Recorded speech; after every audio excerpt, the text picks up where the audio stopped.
अहिले के एउटा मैले भिडियो हेरेको एउटा दिदीसँग एउटा दाइ अङ्कल टाइपकै थियो उहाँ झगडा गर्दै हुनुहुन्थ्यो। दिदीले के भन्दै हुनुहुन्थ्यो भने यो भाटबटिनी किन तोडफोड गरिदिएको, किन यस्तो गरेको तिमीहरूले भनेर झगडा गर्दै थियो। अनि त्यो अङ्कलले के भन्दै हुनुहुन्थ्यो भने नि यसमा त ओलीको पैसा छ, यसमा त ओलीको लगानी छ, भ्रष्टाचारीको लगानी छ, त्यही भएर तोडेको हो, तिमीलाई के भयो भनेर भन्दै हुनुहुन्थ्यो। मसँग तर त्यसको जवाब छ। हुन त दिदीले पनि राम्रै जवाब दिइराख्नु भएको थियो, तर मसँग राम्रो जवाब छ कि यो कुराको। ठिक छ, ओलीको पैसा थियो, प्रचण्डको पैसा थियो होइन। अनि ओली र प्रचण्ड र अनर जो थियो मिनबहादुर गुरुङ, उहाँलाई नै गएर नै पिटकुट गरेको भए हुन्छ नि त होइन। किनभने मैले अर्को भिडियोमा पनि भनेको छु नि, कुनै पनि संस्था जब पब्लिकको बिचमा खोलिन्छ भने त्यो पब्लिकको हुन्छ, कुनै व्यक्तिको हुँदैन। किनभने त्यहाँबाट पब्लिकले फाइदा कमाइराखेको हुन्छ। त्यहाँ हजारौँ 22वटा भाटबटिनीलाई तोडफोड र जलाइएको छ भनेपछि त्यहाँ 22वटा भाटबटिनीमा कति हजार इम्प्लोइहरू काम गरिरहेको छ, म्यानेजरदेखि लेबरसम्म, स्विपर सबै, सेल्स गर्ल, सेल्स बोय सबैजनाले, क्यासियर सबै काम गरिराखेको छ नि त होइन। कतिजनाले रोजगार पाइराखेको छ। अब हेर्नुहोस् त यो दसैँको मुखमा आएर त्यो गरिबहरूलाई, तिम्रो त होला, त्यो अङ्कललाई भन्छ तिम्रो त होला सन्तानहरू विदेशमा पैसा कमाइराखेको, रिमिट्यान्समा पैसा आइरहेको होला, तर सबैको सन्तान र सबैको फ्यामिलीमा त्यस्तो हुँदैन नि। एक छाक कमाउने एक छाक खाने पनि हुन्छ नि होइन। त्यो क्यासियर भाइ बहिनीहरूलाई, त्यो सेल्सको भाइ बहिनीहरूलाई, त्यो सफा गर्नेदेखि लिएर त्यहाँभित्र पसल के अरे फुडको पसलहरू, ठेलाहरू सबै थियो नि त्यहाँ त होइन। सबै तोडफोड गर्यो होइन जोसमा आएर। कहिले पनि जोसमा आएर गलत डिसिजन लिनु हुँदैन। मैले आन्दोलन राम्रो भएन यताउतिको कुरा गरेको होइन, एकदम ठिक भयो, राम्रो भयो होइन। तर यो व्यावसायिक रूपमा राम्रो भयो त। अब तिमीहरूले जसले तोडफोड गर्यो होइन, भन्छन् घुसपैठ गर्यो अरे होइन, जसले गरे पनि अब रोजगारी दिन सक्छौ त? रोजगारी दिन सक्छौ?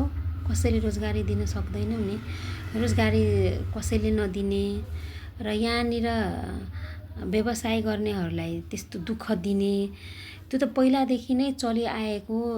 नेताहरूले को झोलेहरूले पनि त्यही गर्थ्यो र तिमीहरूले पनि त्यही गर्यौ भनेपछि त तिम्रो र उनकामा त के फरक भयो क्या? के फरक देखियो त? के पनि फरक देखिएन होइन। उस्तै भएन त? संस्था चलाउनु हुँदैन नि त। कतिजना इम्प्लोइमेन्ट, मलाई त यस्तो नराम्रो फिल भइरहेछ त्यो भिडियोजहरू हेरेर। भिडियोज बनाउन म बाध्य भइसकेको छु होइन। किन म पनि एउटा कुनै ठाउँको इम्प्लोइ हो र एउटा इम्प्लोइको दुःख मर्म कस्तो हुन्छ यो दसैँको मुखमा आएर एभ्री डेको स्ट्रगल, एभ्री मन्थको एक्सपेन्सेस कसरी भोग्नुपर्छ नि एउटा काम गर्ने व्यक्तिले मात्र थाहा हुन्छ होइन र। कोही भ्रष्ट छ भने व्यक्तिलाई गएर समात्नु, त्यसलाई कुटपिट गर्नु, जे गर्नु छ गर्नु होइन, तर संस्थालाई नगर्नु। कि संस्था हेर्नु त कति खराब चिज भयो। अझ लुटेको छ, देशको करप्सनको अगेन्स्ट भनेर आन्दोलन गरेर अझ लुटपाट मचाएको छ। अचम्म लाग्छ कि हाम्रो देशको। मलाई लाग्छ कि जनताहरू पनि करप्टेड नै छ के। करप्ट गर्न मजा आइसकेको, चोरी गर्न मजा आइसकेको छ। अनि त्यस्तो गर्न मिल्थ्यो त? अब तिनीहरूलाई कसले रोजगार दिन्छ? कुन ठाउँतिर? त्यो पनि 1 2 जना 4 जना 5 जनाको कुरा होइन, हजारौँ जनालाई कसले रोजगार दिन्छ त? एक त थाहा नपाइकन कति व्यवसायीहरूलाई पनि त्यस्तो गर्यो। त्यो व्यवसायीहरू अब चाहिँ देशमा लगानी गर्न चाहन्छन् त? लगानी गर्न चाहँदैन नि। उनीहरूको पैसा त विदेशबाट आएको पैसा हुन्छ, विदेशमा कमाएर ल्याएको पैसा। भोलि तपाईँ युवाहरू पनि विदेशमा बसिराख्नु भयो होला, जति युवाहरू होइन, त्यहाँ अब 5-10 वर्ष बसेर 20 वर्ष बसेर टन्नै पैसा कमाएर नेपालमा आएर के व्यापार गर्छु, किनभने लाइफ टाइमको लागि त विदेश गइँदैन धेरैजना होइन। अनि यहाँ आएर पैसा तपाईँ इन्भेस्ट गर्नुहुन्छ कुनै व्यापारमा र 5 जना 10 जना 20 जना गर्दै तपाईँ इम्प्लोइमेन्ट दिनुहुन्छ। अनि उनीहरूले पनि पैसा कमाउन पायो मन्थली, तपाईँले पनि व्यवसाय गर्न पायो, प्रफिट आर्जन गर्न पायो। अनि तिनी रोजगार दियो। तपाईहरूलाई त्यस्तो गर्यो भने कस्तो हुन्छ? त्यो आफूलाई त्यो ठाउँमा राखेर एकचोटि जो काम गर्ने छ त्यो जो निकम्माहरू छ बाबुआमाको सम्पत्तिमा कमाएर त्यहाँ आन्दोलन गर्न गएर तोडफोड गरेको छ तिनीहरूलाई भनेको होइन मैले। जो साँच्चीकै एक एक रुपियाँ जोड्नु भएको छ, काम गरिराख्नु भएको छ एकदम सानो उमेरदेखि, तिनीहरूले एकचोटि मनन गरेर हेर्नु त कहाँबाट आउँछ एक एक पैसा, कहाँबाट आउँछ, कति स्ट्रगल गर्नुपर्छ पैसाको लागि। 1 रुपियाँ कोहीसँग माग्न जानु कसैले दिन्छ? अब अहिले यस्तो देश बनाउन हिँडेको भनेर हेर्नुहोस् त, देश बनाउन हिँडेको छु भनेको छ त देश बनाउने त युवाले हो नि। अनि युवाको चाहिँ रोजगारी छिनदिने, खोस्दिने, यही हो तरिका? मलाई त यति रुन मन लागेको छ। हे भगवान्, तिनीहरू अब के गर्छ होला? काम गर्नेहरूले काम गरेर अब भाडा तिर्नु पर्ने, घरमा पैसा पठाउनु पर्ने, तिनीहरू कसरी के गर्छ होला? कसरी आफ्नो लाइफलाई चलाउँछ होला? उनीहरूसँग त तिमीहरूको जति पैसा त नहुन सक्छ, तिम्रो बुवाहरूको जति पैसा नहुन सक्छ विदेश जानको लागि। मैले भने नि आन्दोलन गरेर त चेन्ज गर्यो अनि त्यसपछि तिमीहरू पनि विदेश नै जान्छौ। मलाई लाग्दैन आन्दोलन गर्नेहरू यही देशमा बस्छ क्या, यही देशमा बस्छ भन्ने कुरा। मैले आन्दोलनको अगेन्स्ट नै भनेको, म खुदै आन्दोलन अस्ति पनि गएँ होइन, सपोर्ट गरेँ, भिडियोहरू बनाएँ होइन। तर यो चाहिँ यो व्यवसायीहरूलाई किन दुःख दिएको? ल व्यवसायीहरू करप्ट छ भने पक्रेर त्यसलाई शङ्खाको घेरामा लिने नि, सजायको घेरामा लिने कि कम्पनीलाई नै उडाइदिने? यो राम्रो कुरा हो त?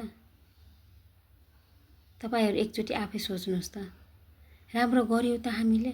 साँच्चीकै राम्रो गरेको हो? आफूसँग खाना लाउने छ भने सबसँग उत्तिकै हुन्छ भन्ने हुन्छ? हुँदैन। मलाई 4वटा कुरामा खेद छ के। एउटा सर्वोच्च जलाइयो, अर्को हाम्रो पार्लियामेन्ट सिंहदरबार जलाइयो, र अरू कति तराईहरूतिर सरकारी कार्यालयहरू जलाइयो। 3 सिडिओ अफिस मैले हेरे जस्तो कि जनकपुरको सिडिओ अफिस जलाइयो 3। अनि त्यसपछि चौथो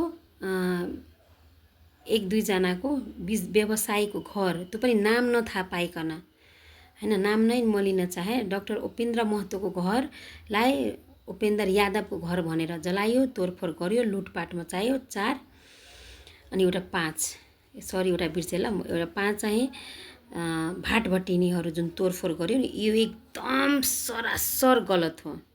र भाटभटिनीसँगै तपाईँको सुन चाँदीको पसलहरू, कतिवटा पसलहरू लुटिराखेको छन् कि, जुन नेताको पनि होइन, कसैको पनि होइन, यो सरकारी कार्यालय पनि नेताको पनि होइन, कसैको होइन। र यो मीनबहादुर गुरुङको जुन भाटभटिनी छ त्यो इन्भेस्टमेन्ट होला, तर यो चाहिँ चलाउने त व्यक्ति थियो, किन्ने पनि व्यक्तिहरू थियो होइन।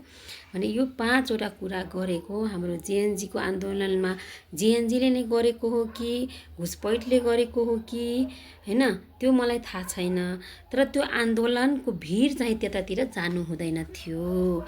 किन गयो होइन? यसको मतलब मनसाय गलत पनि थियो होइन। भ्रष्टाचारीको नाममा चाहिँ अनइम्प्लोइमेन्ट फैलाउने अझ बढी थियो, र विदेश रोजगारी चाहिँ बढाउनु पर्ने थियो। त्यसको मतलब फेरि देश त त्यस्तैको त्यस्तै भएन। बेरोजगारीको कुराको लागि हामी आन्दोलन गरेको भनेपछि फेरि त बेरोजगारीतिर झन् धक्लियो नि त। किनभने हाम्रो देशमा त अब रोजगार पनि छ नि त होइन। 15-20 लाख त रोजगारी त छ नि त, रोजगारी पनि त गयो नि त होइन। जो विदेश जान सक्दैन त्यो रोजगारी त गरिराखेको थियो नि। त्यो सरकारी कार्यालयमा रोजगारी गरिरहेको थिए, यो तपाईँको यो प्राइभेट सेक्टरमा गरिरहेको थिए, तिनीहरूको त गयो नि रोजगारी। त्यो चाहिँ जेएनजीहरूले गरेको हो भने एकदम गलत हो। घुसपैठले गरेको हो त तिनीहरू पापीलाई जेएनजीहरूले सजाय दिनुपर्छ। If you are real Gen Z होइन, नट फेक जेएनजी होइन भने सजाय हाम्रो जब सरकार बन्छ तब सजाय दिनै पर्छ। समातेर दिने। कसैको भिडियो फोटो आएको छ भने उनीहरूको अनुहारलाई क्याप्चर गरेर सजाय दिनुपर्छ। 1लाई 2लाई दियो भने सबैजनाले सबक सिक्नै पर्छ होइन। त्यही भएर तपाईँहरू साँच्चीकै नै जेएनजी देशको लागि राम्रो सोच्नुहुन्छ भने प्लिज यो तपाईँहरूले गरेको हो कि होइन त्यो चाहिँ भन्नु। यो डाहाले अराजक काम गर्नु भएन। देशलाई ध्वस्त पार्ने, बिगार्ने, अनइम्प्लोइमेन्ट अझ फैलाउने आन्दोलनको आरमा यो गलत हो। यो अलि पनि सराहनीय छैन, यो एकदम गलत हो।